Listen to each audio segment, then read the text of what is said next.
I appreciate the notion of agency, that we're not bystanders in the world. It's decisions, not conditions, that determine our fate and future. And that fundamental notion of agency, I think, is important more broadly. And I think that goes to some of the issues around, victimization. And I see a lot of that, respectively, on the right, increasingly, even with Trump, often approaching things from that sort of mindset. What do you mean? What do you mean for Trump? I think there's sort of the grievance. What I saw. Yeah. What it looked to me like he was negotiating.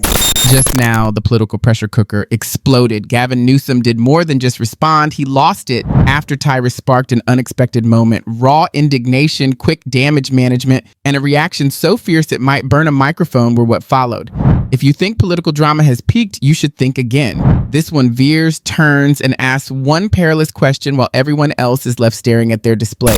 Well, you can't, it's not his words when he speaks. Yeah. You have to watch him closely. And some genius decided not to film him any lower than the shoulder. Yes.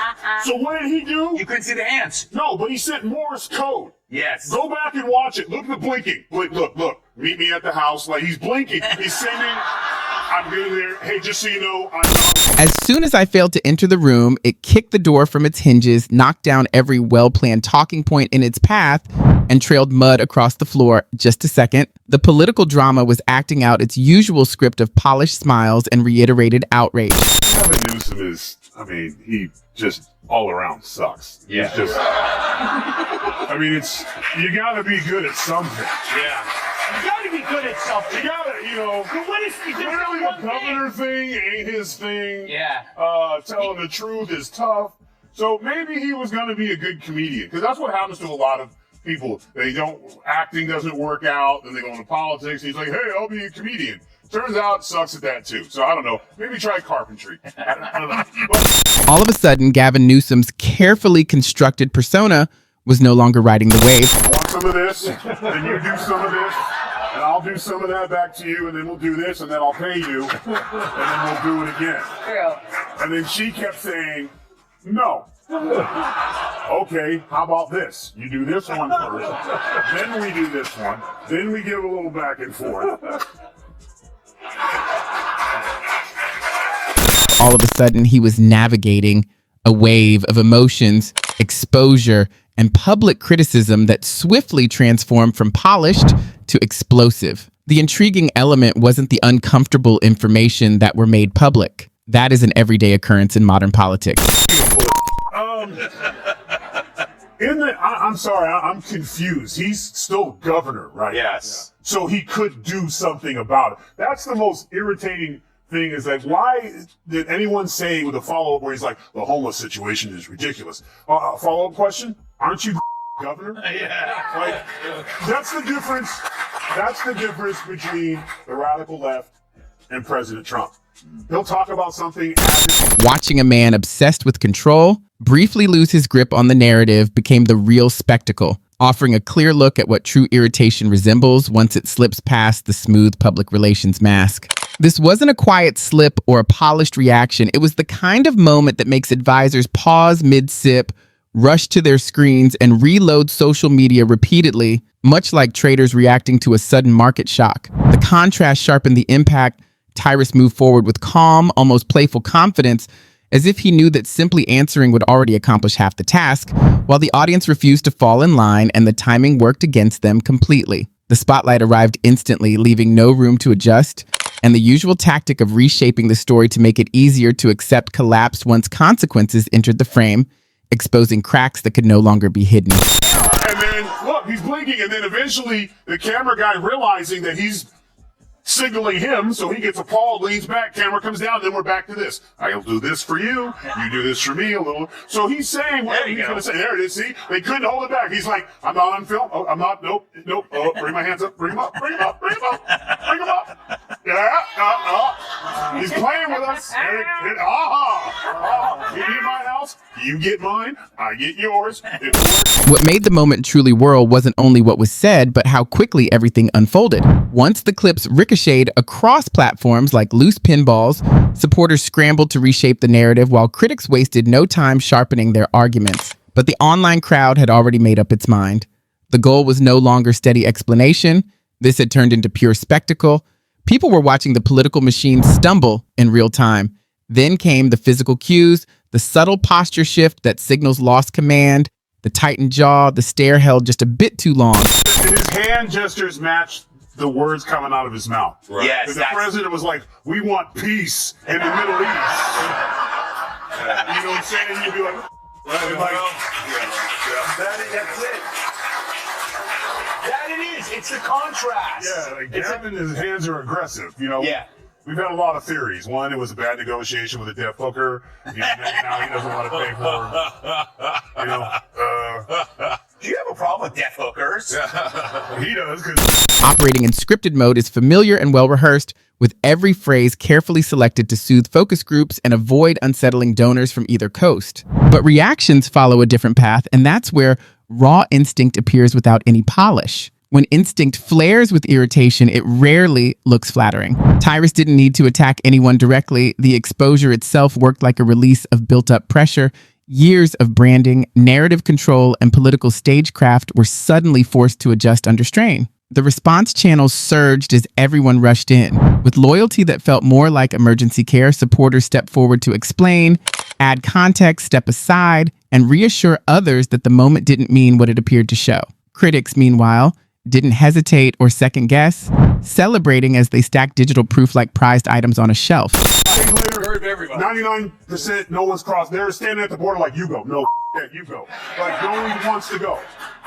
Newsom goes down there and says, oh, there's a problem. This is what we saw this in New York. When he put, what's his name, that Blasio, the guy you really hate? Yeah, Bill de Blasio. He put his wife in charge of the homeless, and there's $50 million still missing? Yeah. So this is another one of the left's money schemes where the guy who's in charge is saying, we need help, we need to figure out a way to do this. So they're going to make a committee.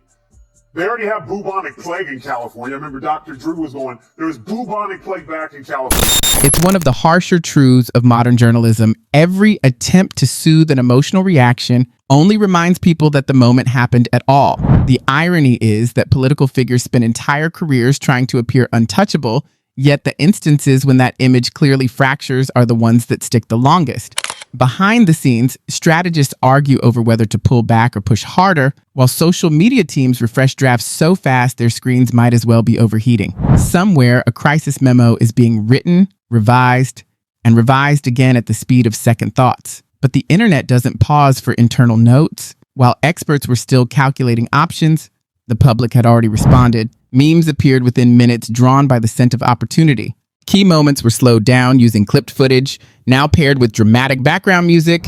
Faces were frozen in screenshots destined to outlive any official statement. We need to rethink everything, because the one thing about dementia or getting older is that the real you comes out. Mm-hmm. There's no more filters. The little Jiminy Cricket in your shoulder says, don't say that, he died. So now it's just unfiltered. Mm-hmm. So now we have to go back. I think Corn Pop got a bad rap. Yes. Pretty sure Corn Pop's name was Cornelius. Yes. And Joe was trying to tell him how cool his hair is when he gets. What Newsom said next was not the most illuminating part. It was the shift in mood. The sharp edges somewhat, but not entirely, reduced the sting. For years, Newsom has perfected the skill of jumping on the attack, influencing the conversation before critics can appropriately align their areas of contention. However, the adjustment may appear strange if exposure changes that relationship, even temporarily. Muscles trained for performance suddenly have to absorb real impact. The crowd was looking for impact. Whether they relaxed with popcorn or leaned left or right, they immediately sensed it. This was not a staged conflict. This conflict was unplanned and unfiltered. Furthermore, no premeditated speech can ever match the force of spontaneous friction. I'm not paying money for that. I'll do it myself. So, you know. Could you imagine if you were the sign person with the TV going? You know what's interesting about him? I have maintained that Gavin Newsom has the easiest job of all politicians, because California is a beautiful state. Yeah. At its baseline, people will stay there for the weather and the scenic elements. So they'll put up with anything, and they'll put up even with a governor. It created that uncomfortable tension that makes individuals wriggle for no apparent reason. One side moved like a steady metronome, while the other banged like a drum in an unpracticed marching band. The ironic part, in a darkly humorous manner, was how predictable the outcome seemed once the shock passed. Trending tags changed much like weather fronts. Think pieces appeared overnight. All of a sudden, everyone was an authority on temperament, pace, and tone. However, some instances stick in people's memories because of their intense intensity rather than their size. It appeared to be one of those occasions. From a strategic perspective, the eruption most likely cost more than it brought in. I will not bring my kids back to my neighborhood because I don't feel like walking through, as you affectionately call, hobos, drug addicts and pedophiles and criminals who hide there because it's a great place to hide and commit crimes. So he could do something. He doesn't want to do something. He's just saying to see if American people are stupid enough to fall for his. Yeah, you know what we used to call, gotta move on. The tension softened in the days that followed, but it revealed more than it hid, showing up as subtle shifts in tone, careful changes in messaging, and a slow step back from arguments that had suddenly become exposed. Anyone paying close attention could spot the adjustments, even though no one officially called them a change in direction. Predictably, comparisons took over, running nonstop. At the center of it all sits a simple truth that rarely makes it into formal political talk. Those in power strongly dislike being challenged in public. Criticism can be managed in controlled spaces, and opposition is acceptable in structured debates, but public exposure feels different. It lands like a personal violation, especially when it stirs emotion in the audience. And when something feels personal, the reaction usually is too. Newsom's flare-up wasn't sparked by words alone. It came from the breach itself. No. No, He would not do that. He would not do that because that's just straight up honest racism. No. Remember, he did that. He would do it in a way where he would tell a story about the founding fathers and how they built this country so when immigrants could come from India and build 7-Elevens. Yeah, so that's what he would do. And hand him Slurpees in the summertime. Yes. Overpriced, of course. That's how he'll do it. And he'll say, and then he'll tell us. The immediate fallout was easy to spot. The stance shifted, the subject changed, and the steady confidence faded in plain view. Viewers began focusing less on who had the stronger argument and more on who appeared rattled. In the public eye, looking unsettled can carry a heavier cost than simply being wrong. In the weeks ahead, clips, playful jokes, and passing references will keep circling back to that moment, tying it to an image of an angry clash. For most people, the lasting memory won't be the explanations that followed, but the feeling of calm slipping away and frustration taking over right before their eyes. No matter how many statements come afterward, that first sharp break is what lingers. You're lying and I can't do that. Well, since you can't lie, what tequila were you nursing while the Pacific Palisades burned? And what was it like banging your campaign manager's wife? Of course, he's just waiting for us to forget that his state looks like an overturned porta potty. So what their problem is not that what he says is that anyone from any walk of life understands his message. And that's scary. And that is Neither stated nor acknowledged. But I found that exposure doesn't have to be loud to land. Sometimes all that is required is to provoke the proper response. The answer was obvious in this instance. It showed that the strain was genuine, that the moment was important, and that the delicate balance between truth and image could slip just enough for everyone to notice. Ironically, politics is built on performance. But in the end, this wasn't just one exposure or one explosion, hence the most unforgettable moments are virtually often the unplanned ones. It was a reminder the audience never tires of. Every well-crafted statement and well-managed persona conceals a human reaction that is just waiting to come out at the wrong time. and then look at the audience and be like, what? Yeah. What did I say here? No one likes him and his family. Because at some point, if you had any love from anybody, they'd be enough. If you knew he was a boxer, you hug him, you put the towel over his head, be like, we're going home, man. Yeah. We're going home. We're done here. But Yeah. he couldn't even read LL. Yeah. Can I add something very quickly here? Obviously, Newsom is jockeying for presidential position because he has agreed to debate Ron DeSantis on this network. The audience will eventually shift its attention to the next spectacle because the news cycle is always hungry for something new, yet memory works in unusual ways.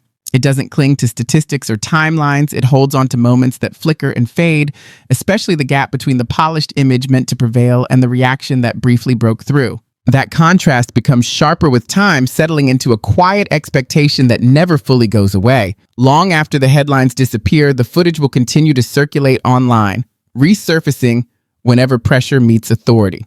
Because when moments like this happen, their impact isn't in the immediate noise, but in the lingering reminder that control, no matter how carefully constructed, is always one unexpected spark away from slipping.